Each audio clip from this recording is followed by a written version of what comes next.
Namaste and welcome back to Waking Up with Mindful Serenity. We're going to continue answering questions from the jar within a 10-minute time frame. Let me begin by pulling a question out of the jar, and I'll try to read it to make sure that I can make out the writing. I had a few of them I couldn't make out and had to discard. Let me see. What is meant by I am thee, all is thine, thy will be done? I am thee, all is thine, thy will be done. I'm going to take a deep breath. And I'm going to start my timer. There. I am thee, all is thine, thy will be done. I am thee. So first of all, who's the I and who's the thee in that first statement? The I is me. But it's not me, because when I use the terms, and again, I and thee and thine and me, they're all words, all pointers, and they have different connotations for everybody. So we have to be very careful that when we're talking about concepts that deal specifically with words, we need to look at those words merely as pointers. We're not to get too attached to the word itself and focus more on what the word is pointing to. So the word I in I am thee refers to the greater self. Now, when you look at this human being, you see a body, you see a personality, you see someone spitting out a bunch of words. You see what I would call the me. The me-ness is the superficial reflection of what we give to the world. Okay? It's a super reflection of self with a capital S. And that me is self with a lower s. When I use the word I, however, I'm getting past this ego identity, past this personality, and past this personal mind, and past this focus on me as a body with separate body lines, to the I, or the greater self with a capital S, to who I really am at the deepest level. So I then, who I am at the deepest level, the greater self, not the little me you see, total different entity, that I is thee. So who is the thee? Now that thee in that statement is everyone and everything. So that thee, first of all, is the source of everything, what we might call God, or Brahman, or the universe, or life in general, or the infinite field of potentiality.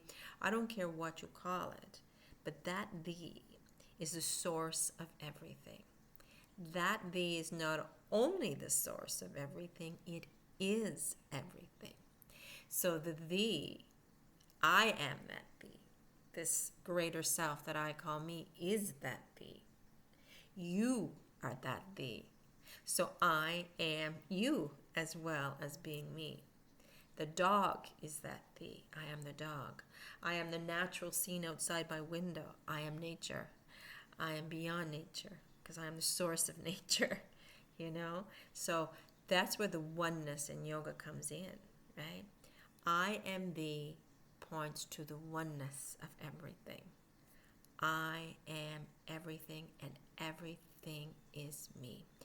I am in, if you need to use the dualistic terms of in and out, I am in everything, and thee is in me, because that thee is everything. So thee, again, pointing to the source of everything, but that source of everything is in everything, so therefore I'm referring to everything when I say thee. I am thee. I'm everything. Then the second part of that is all is thine. All is thine. So again, I'm pointing to the oneness of everything. There is no separate things here. It's all one infinite field. It's all one spaciousness. It's all one essence. It's all one source. It's the energy that permeates everything. All is that.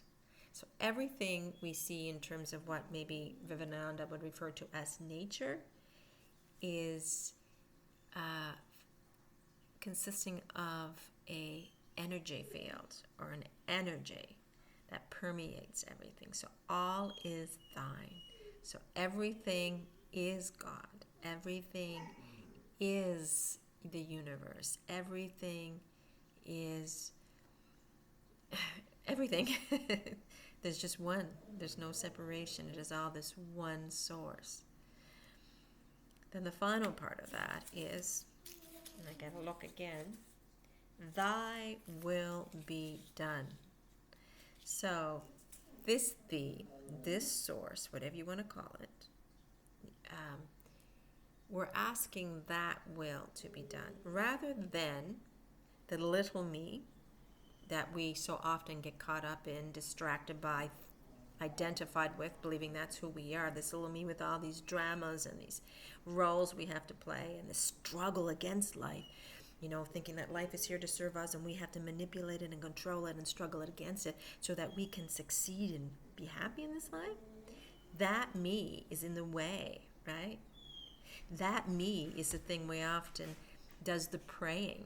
It's that me that often does the wanting and desiring. It's that me that tries to get its needs and desires met to the detriment of the greater self. Now remember, the me is the superficial self. And the I, or the I am, is the greater self. And we are the I am, not the little me, though we identify with the little me and get lost in the little me because its drama is so darn distracting. And we start asking for things to that. Our will is based on what little me wants too often in life. When we start to awaken and advance in our evolution and fall back into the seat of who we really are, to the greater self, to the I amness, we start to ask from there. And we ask from there, it's the thy, it's will that we want. Thy will be done. You tell me what this me needs, this I am needs.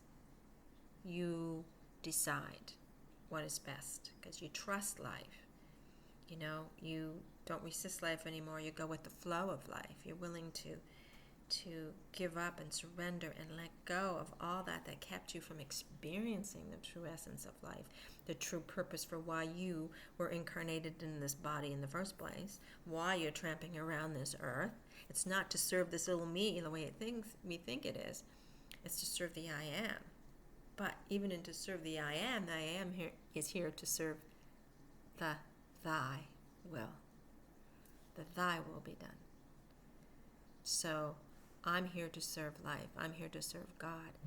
If you want to use the term God or higher consciousness. And I want this higher consciousness, which is the source that emanates through everything. I want it to experience itself through this body and mind, this personality, this I am.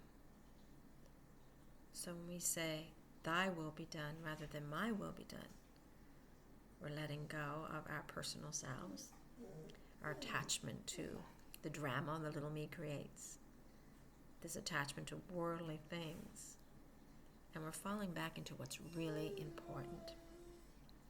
We're falling back into the source of everything, and we're wanting that will to be done. Because that is the only true will that will ever give us exactly what we're looking for, which is that peace that surpasses all understanding, which is that Satchidananda, that eternal consciousness and bliss that is what we're here to experience. Because falling back into that, we give into thy will rather than my will, and thy will is complete perfection. That doesn't mean there's not going to be pain and struggle, but that is part of that complete perfection. It's a part of this experience of being human.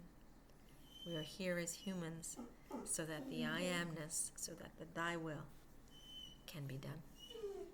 Anyway, that is my take on that. I hope that makes sense. Thank you so much for joining me, and have an amazing day. Namaste.